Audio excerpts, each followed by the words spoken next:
I am so annoyed with myself right now. Like, I have 3 batteries for my camera. 3 batteries. Are any of them charged right now?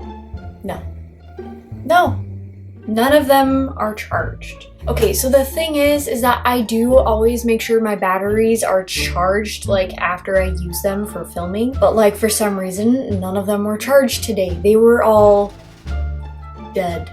Just dead. Maybe it's because they've been in my vicinity and I just sucked all the life juice out of them. I don't know. Long story short, make sure your batteries are charged like at least 24 hours in advance. Juniper. Okay, where's my tea? Hot. Why do I do that to myself?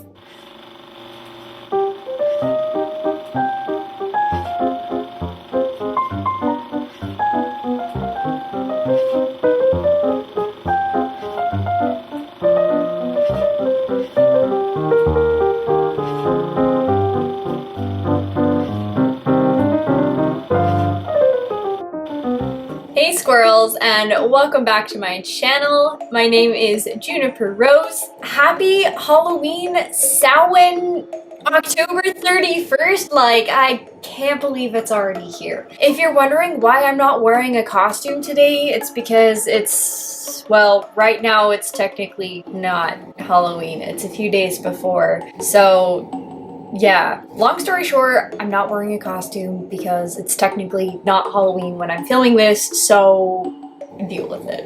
If you are new here, hi, hello, welcome to my channel. I am a crazy little squirrely witch in a very weird, strange corner of the internet, so I'm glad that you found me. Don't forget to hit the subscribe button if you want to see more squirrely sassy pants-ness with potatoes, and there's just all kinds of random shenanigans that go on here in our little squirrely family. So if you want to join the family, hit that subscribe button. Also, don't forget to turn on the bell notifications because I do upload videos usually every Thursday and Sunday, so if you are scroll-brained like me and can never remember to save your life, then that bell icon lets you know every single time I upload a video. Like, it's basically magic, so do the thing.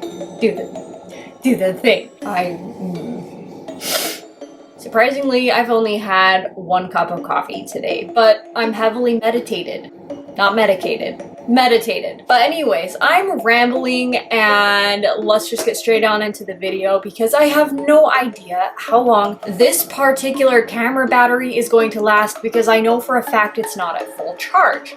So today, since it is Halloween, I figured we would just sit back and I would read some more stories to you guys. Today, I am going to be reading from the Don't mind the paper towel as a bookmark, but I'm going to be reading a couple of stories from Weird Ghosts, True Tales of the Eeriest Legends and Hair-Raising Hauntings Across America. So I absolutely love this book, and I've read a few of these stories for you guys, which you seem to really like. So I'll have a playlist of all my ghost stories down in the description box below. And if you do want to follow along with me for future story times, then I will also leave a link on Amazon where you can purchase this book. Let's go ahead, grab some coffee, tea, mashed potatoes, grilled pineapple, popcorn, whatever it is that you want to eat or drink today. Grab a blanket and snuggle up next to the fire if you don't live in Arizona where it is still boiling hot. And let's read some ghost stories. But first, let's see if my tea is cooled down because I really want my tea out of my squirrel mug. Bearable. So let's dig right into the first story. The first one that I'm going to read for you guys today is The Pinewoods Scratcher by Evan DiGiorgio. However you say that. Pinewoods Cemetery is located in Brunswick, New York, a small town east of Troy that's less than an hour's drive from my hometown of Clifton Park. Its real name is Forest Park Cemetery, but most people who live in the Albany, Troy, Schenectady area call it Pinewoods, after a road that runs alongside it. I had heard all the stories about the cemetery long before I visited it, but nothing prepared me for what happened when I went there with a group of friends. It was a Saturday night, and my friends and I were looking for a thrill, and thought Pinewoods might be the place to find it. So we drove to the cemetery and parked on the road outside the entrance. We were all a little apprehensive, but that didn't keep us from walking right in.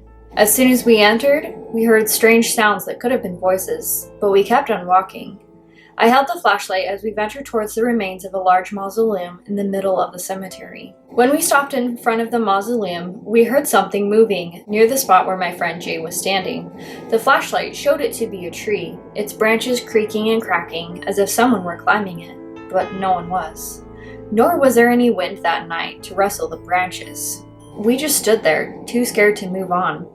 Finally, Jay said, "Okay, who here has guts?" He then began to walk toward the path that leads to some headless statues in a different part of the cemetery, and my younger brother Adam and his friend Troy started to follow him. Just as they struck off, we heard a loud sound from the mausoleum. Jay, Adam, and Troy doubled back to join those of us who had stayed behind. Even with the flashlight on high beam, I couldn't see what it was, but it sounded like it was coming towards us. Jay came up next to me and said, "Whatever it is, it's right there in those trees." The flashlight must have been casting some light on my face because Nicole pointed toward me and told my fiancée Candy to look.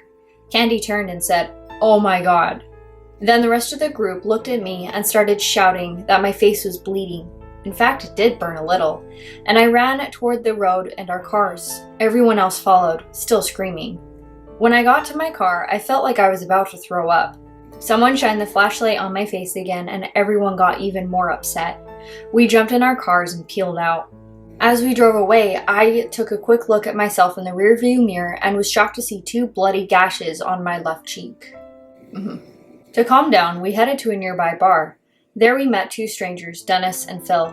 They asked about the scratches on my face, but were skeptical when we told them what had happened. They said they were familiar enough with the cemetery to know that the route we'd taken had no low-lying trees or branches that could have gashed me. So foolishly or not, we all went back to the cemetery to investigate further. The 8 of us walked closer as we entered. I didn't hold the flashlight that time, thinking maybe that was the reason I'd gotten scratched. I also put the hood of my sweatshirt up to protect my face. We walked closer to the mausoleum than we had before and began to hear the same strange noises. Dennis, who was holding the flashlight, said he saw eyes up ahead. My brother Adam saw them too once Dennis pointed them out. Barely 5 minutes had passed when Troy looked at my face and very calmly said, "Evan, let's go back to the road, now." Then, when everyone else looked at me, they took off running. Thinking Troy had roped the others into playing a joke on me, I wanted to punch him. But as soon as we got to the road, a girl pulled a small mirror out of her purse and someone shined the flashlight on my face. What I saw were 5 new scratches, this time on my right cheek. 2 of the scratches were in the shape of an X. I felt like crying as we started back. No.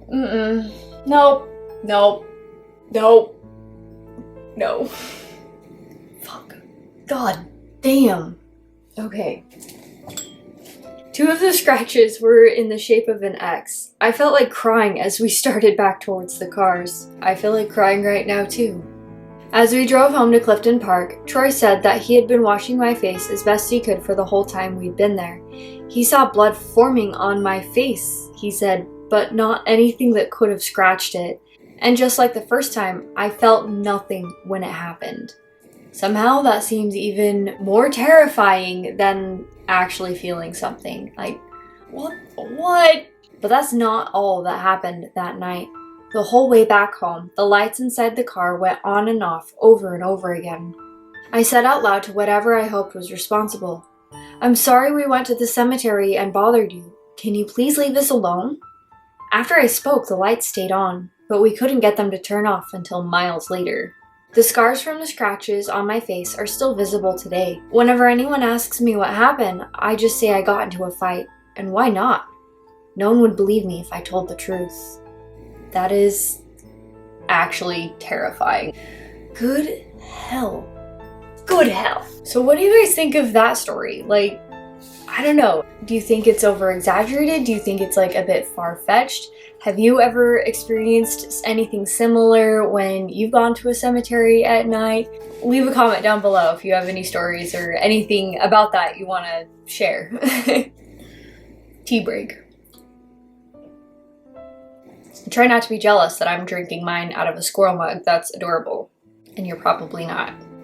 I'm so sassy. So the second story that I'm going to read for you guys today is The Ghost That Moved by Joseph A. Citro. To the traveler heading north on Vermont Route 7, the Shelburne Museum between the highway and Lake Champlain looks for all the world like a small fenced-in village. 25 of its 39 buildings were moved to the museum grounds because of their historical significance. Visitors find houses, barns, a meeting house, a one-room schoolhouse, a lighthouse, a jail, a general store, a covered bridge, and even a 220-foot steamboat. While the structures contain exhibits, they are also exhibits in themselves, and one of them is hauntingly unique. The Dutton House, relocated to Shelburne from Cavendish, Vermont, was the first structure in the museum's architectural collection. Constructed in 1782 by Salmon Dutton, the house began life as a typical colonial salt box. But over the years, Dutton descendants expanded it with continual additions. At different times, it was used as a family residence and a place of business, including a tavern, an inn, and offices. During most of the first half of the 20th century, the Dutton House sat deserted. Uninhabited for 4 decades, the old, scary-looking place gained a reputation for being haunted. Everyone knew to avoid it because there were ghosts inside. Perhaps Salmon Dutton himself walked the empty rooms and collapsing stairways. Or perhaps it was his wife Sarah, a family member, or one of the many people who stayed or died at the inn.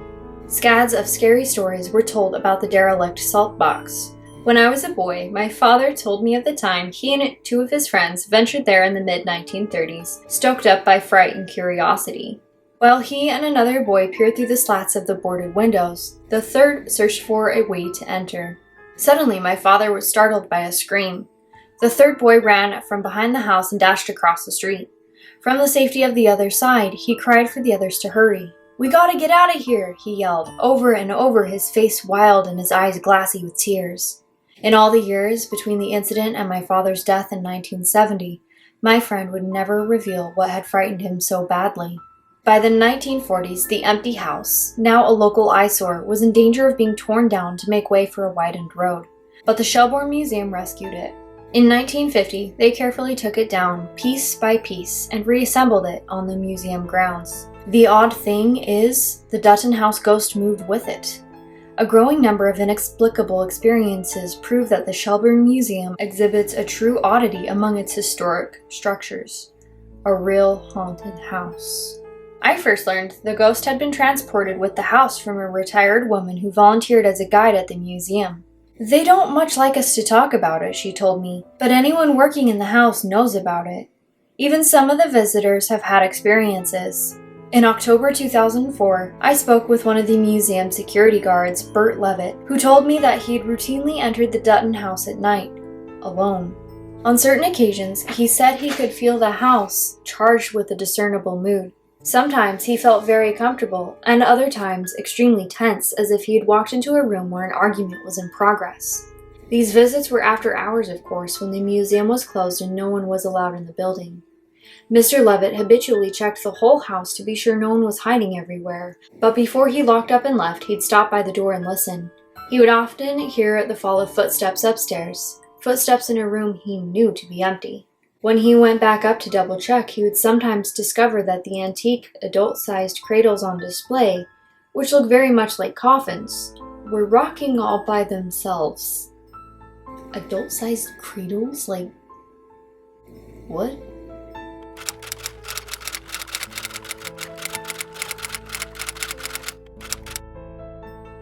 Other security guards reported hearing children's laughter in the upstairs rooms. One saw an unearthly face hovering outside in an upstairs window.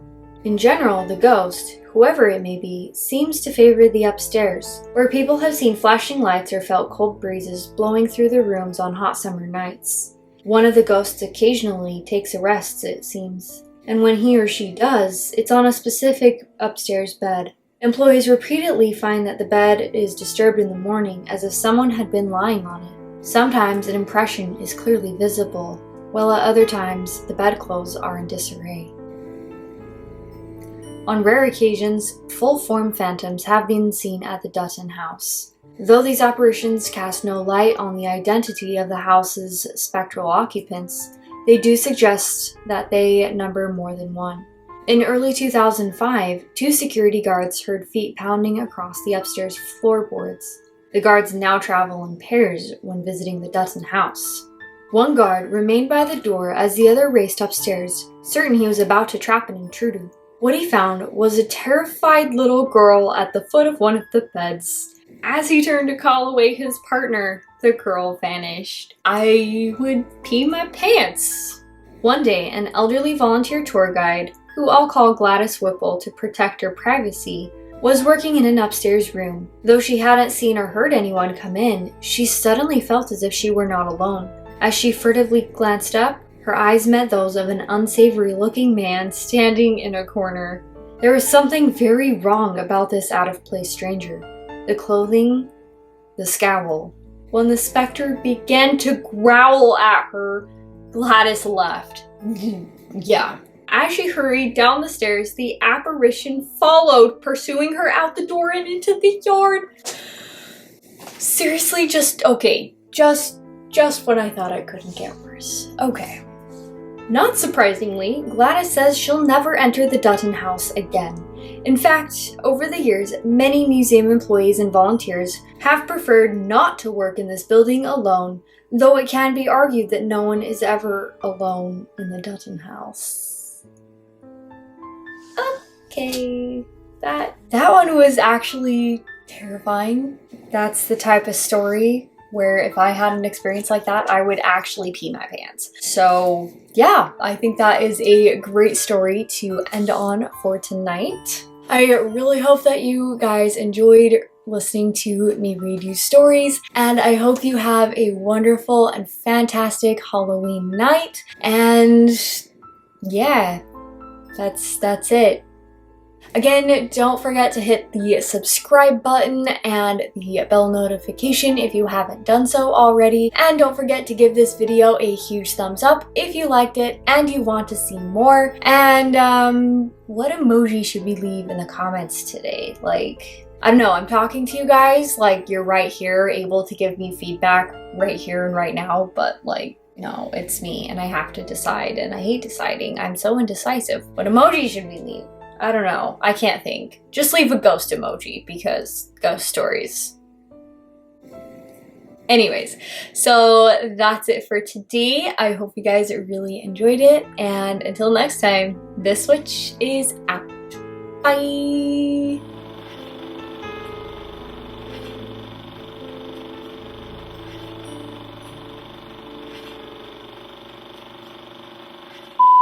Is the witches! The witches! There's more dog hairs. Seriously, they're in my friggin' eyelashes? Boo. Okay. Freaking dog hairs. It's like tickling my nose every time I move my nose to talk. Ugh. Okay. I think. I don't know what I'm saying. Oh, that was good. Scads of scary stories. Yes.